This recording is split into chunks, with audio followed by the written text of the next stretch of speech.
Hello friends, good afternoon. কেমন আছো তোমরা সবাই? আজকের রেসিপি পুঁই শাকের রায়তা। এটা আমাদের মেদিনীপুর ডিস্ট্রিক্টে খুব খায়।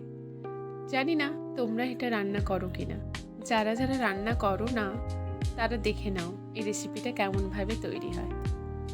পুঁই শাকটাকে ভালো করে কেটে সুন্দর করে ধুয়ে নুন হলুদ দিয়ে একটু সেদ্ধ করে নেব, তারপরে জলটা ছেঁকে নেব। এবারে বেশ কিছুটা সর্ষের তেলে শুকনো লঙ্কা আর বেশ কিছুটা রসুন ফোড়ন দেবে। আমার কাছে না শুকনো লঙ্কা ছিল না, তাই আমি দিইনি, তাই আমি বলে দিচ্ছি।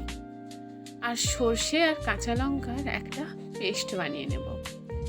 রসুনটা বেশ লাল করে যখন ভাজা হয়ে যাবে তখন এই সর্ষের পেস্টটা দিয়ে দেব। এবারে পরিমাণ মতো নুন হলুদ দিয়ে সর্ষেটাকে 2 মিনিট কষিয়ে নেব। সর্ষেটাকে 2 মিনিট কষিয়ে নেওয়ার পর সিদ্ধ করা পুঁই শাকটা অ্যাড করব। তারপরে কিছুক্ষণ নাড়াচাড়া করে সামান্য একটু জল দেব, তারপরে ঢাকা দিয়ে দেব। ঢাকা দিতে দিতে দেখবে পুঁই শাকটা একদমই রেডি হয়ে যাচ্ছে, সুন্দরভাবে কড়াই থেকে উঠে আসবে। এই পুঁই শাকের রায়তা রেসিপিটি মেদিনীপুরের লোকেরা তো খেয়েই থাকে। মেদিনীপুরের বাইরে যারা তোমরা খাওনি তারা করে দেখো, দারুণ খেতে লাগে। গরম ভাতের সঙ্গে এই একটা রেসিপি দিয়েই তোমরা সম্পূর্ণ ভাত খেয়ে নিতে পারবে।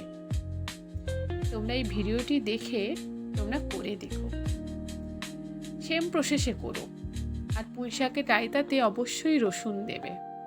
রসুন দিলে, আর রসুনটা যখন তোমরা তেলে ভাজবে না শুকনো লঙ্কার সঙ্গে, ওই রসুনের যে স্বাদটা আসবে শাকের মধ্যে, সেটা দুর্দান্ত লাগে খেতে। আর এই রান্নায় না একটু বেশি সর্ষে বাটা লাগে।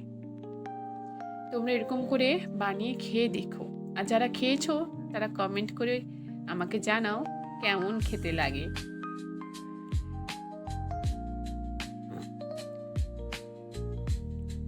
আমাদের এখানে এখন গরম অনেকটা কমেছে, কালকে বেশ অনেকটা বৃষ্টি হয়েছে বুঝলে, নাহলে কি মারাত্মক গরম পড়েছিল বাবারে বাবা। বিছানা তো মনে হচ্ছিল একদমই চিতা, বেড আর বেড ছিল না। তোমাদের ওখানের এখন কেমন পরিস্থিতি? গরম কি একটু কমেছে না এখনো তেমনই আছে? এই দেখো শাকটা দেখো নাড়তে নাড়তে একদমই ভর্তা যেরকম কড়াই থেকে উঠে আসে, জাস্ট সেরকম কড়াই থেকে উঠে আসবে।